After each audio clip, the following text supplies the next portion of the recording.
FM. Alisa from the Fort St. John Public Library is joining me right now. You are the new Children's Services and Program Coordinator, and I want to say welcome to Fort St. John. Thank you so much, Bernard. I'm so excited to be here, and I already feel so welcome. And thank you so much for having me on today. That's awesome. And also, tell me a little bit about yourself. So, what made you move up here to Fort St. John for this position? The reason for my move was my partner works here. He works for the Site C project. And so I've been kind of back and forth. I come from Toronto, and I was an outreach librarian with the Toronto Public Library previous to this. And yeah, in my visits to Fort St. John, we both just really loved exploring this area. We love northern BC. And so, yeah, I made the decision to relocate here. And I'm really happy because we're loving it here.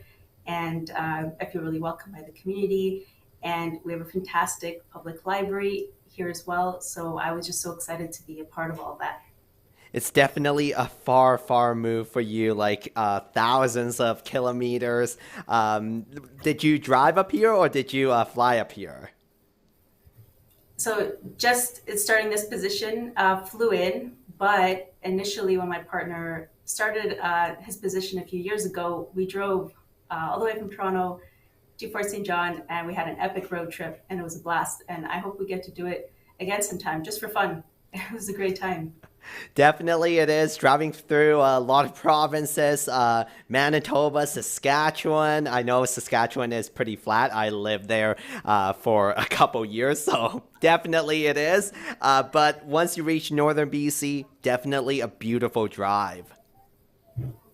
Yeah, when we hit those mountains, yeah, it was pretty spectacular. And even all the provinces had their own little um, quirks and really beautiful parts to them. So along the way, yeah, we had a couple of really amazing places.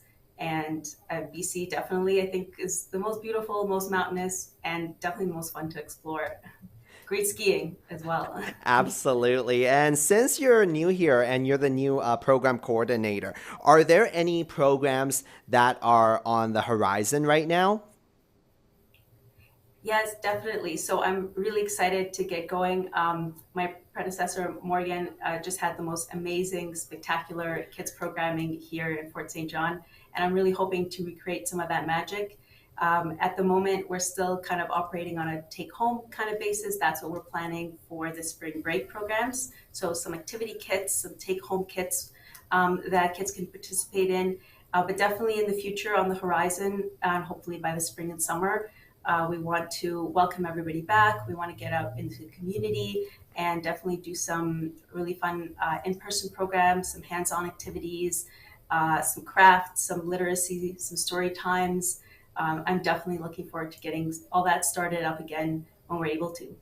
And also, what's happening at the library this week? Like, we want to go get closer to the event. So, what's happening there?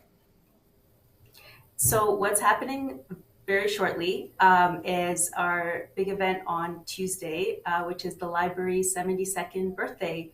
So Tuesday, March 1st, the library will be turning 72 years young, and we're planning on celebrating that event with some drop-in activities for kids, for families, for the community.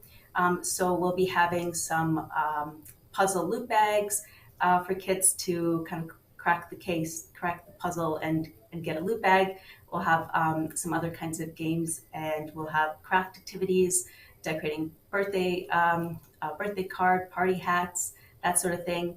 And we'll also have a sneak peek at our new 3D printer. So we'll have our 3D printer going, and everyone can come by and check it out, see how it works, and also learn a little bit more about how they can print their own 3D objects through the Fort St. John Public Library. And we'll be sharing some more details on that on our Facebook page and fsjpl.ca, our library website. And along with that new technology, we're also hoping to introduce a couple more fun and exciting things beginning March 1st. So along with the 3D printer, we will also have some lendable cognitive care kits. So those are provided in partnership with Northern Health.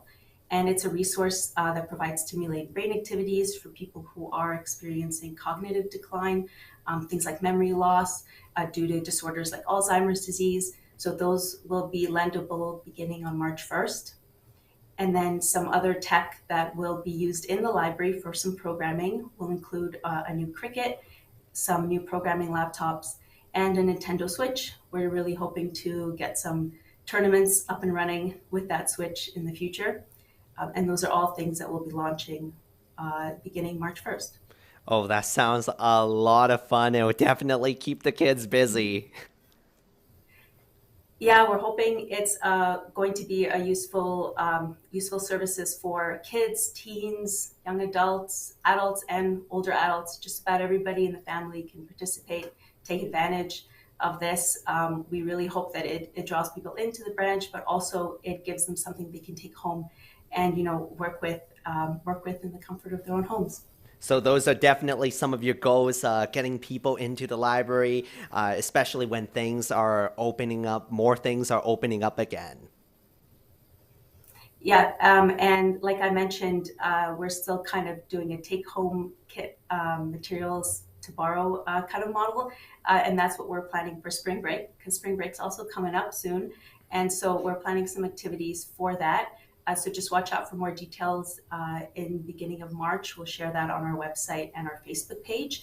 And again, these will be just some fun, creative, family and kids-oriented activity and material kits that can be picked up here and taken home and kind of worked on, solved, brainstormed together.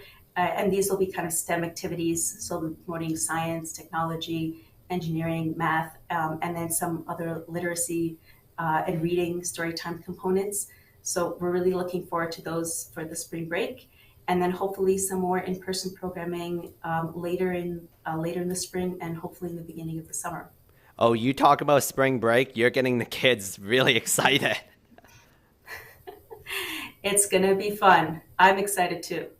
And also, before I let you go, do you have anything else to add?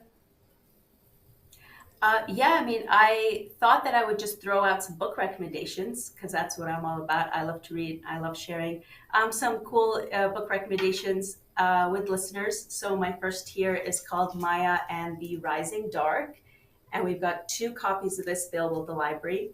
And so, this is a really fun action-packed adventure story, and it's based around West African mythology.